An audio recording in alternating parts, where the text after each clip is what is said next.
The next step is solving the 4 yellow corners, making a full yellow face.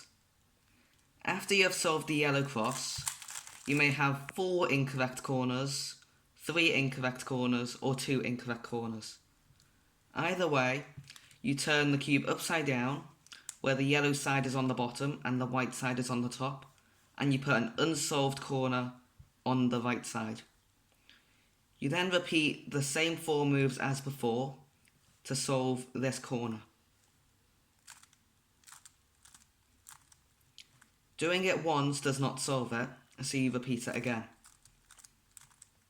It is still not solved, so you repeat and repeat again until this corner is correctly orientated.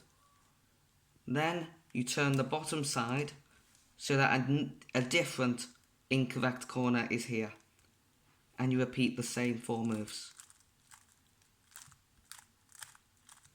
until this corner is solved.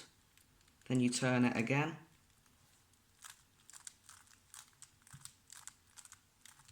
and then this corner is solved, and you replace it with the final corner,